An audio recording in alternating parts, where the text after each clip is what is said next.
आज चाहिँ हामी चिकन बनाउँदैछौँ। चिकनको लागि चाहिँ कराईमा तेल बसालेको छ। तेल तातिसकेपछि चाहिँ म यसमा एउटा तेजपत्ता एउटा राख्ने छु अनि मासुलाई सानो पिस हुने गरी काटेर यसलाई ब्राउन हुने गरी फ्राई गर्नेछु।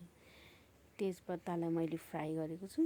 तेजपत्तालाई अलि ब्राउन हुने गरी फ्राई गर्ने, यस्तो हुनु पर्यो। अनि प्याज हाल्यो,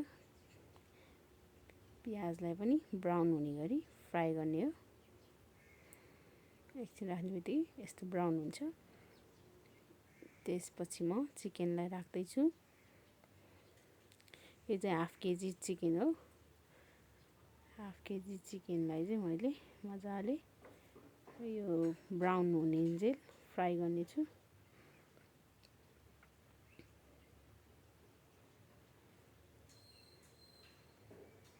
यसलाई चाहिँ छोपेर पकाउनु हुँदैन, नत्र यो झोल यसको पानी निस्किएर यसमा यो कलर चेन्ज हुने सम्भावना हुन्छ। त्यही भएर म नछोपिकन यसलाई फ्राई गर्छु।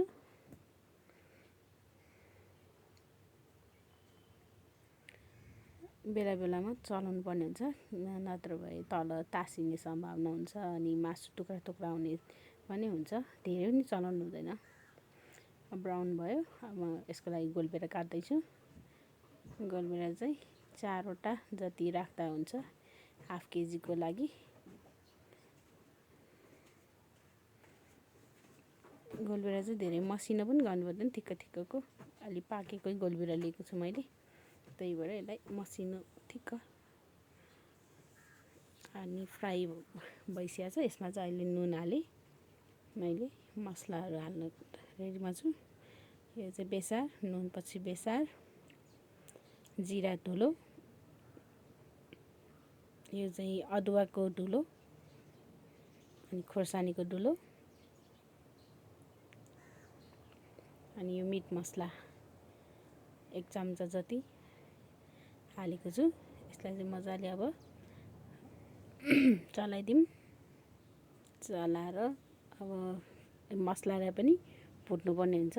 मसला भुटुन्जेल चाहिँ हामीले चाहिँ एक्स्ट्रा कामहरू पनि गर्न मिल्छ। अनि यसलाई फ्राई गर्नलाई छोडिदियो। अनि मैले चाहिँ यसको लागि चाहिँ अदुवा लसुनको पेस्ट बनाउनु थियो। अदुवा लसुनको पेस्ट बनाउनको लागि मैले अदुवा छिलाउँदै थिएँ अनि भिडियो सुट गर्दै मजाले राख्यौँ।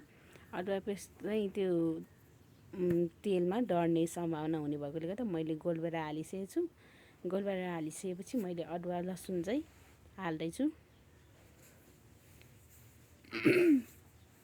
यो चाहिँ अलिकति ढिला भएको हो। मैले अदुवा लसुन चाहिँ छिल्यामा त थिएँ, पिन्न बाँकी थियो। त्यसपछि चाहिँ मैले पिनेर अनि राखेँ।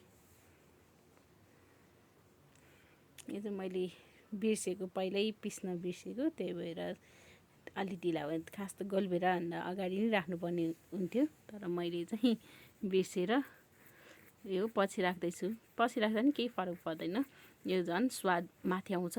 हामीले अदुवा लसुनलाई फ्राई गर्नुभन्दा चाहिँ यत्तिकै यो लास्टमा हामीले यो चिकनकै आफ्नै त्यसकै झोल आउँछ नि, त्यसकै फ्याटहरू निस्किएर त्यसको तेलहरूमै फ्राई गर्दाखेरि एकदम मिठो हुन्छ झनै।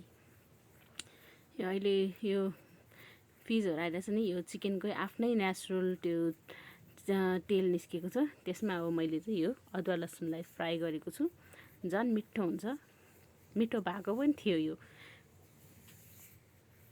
अनि यसमा चाहिँ तपाईँले सकेसम्म गार्निसहरू चाहिँ जे पनि गर्न सक्नुहुन्छ। तर यसमा चाहिँ तपाईँले एकदम पिरो खानुहुन्छ भने चाहिँ खुर्सानी थप्न सक्नुहुन्छ, हरियो खुर्सानी थप्न सक्नुहुन्छ।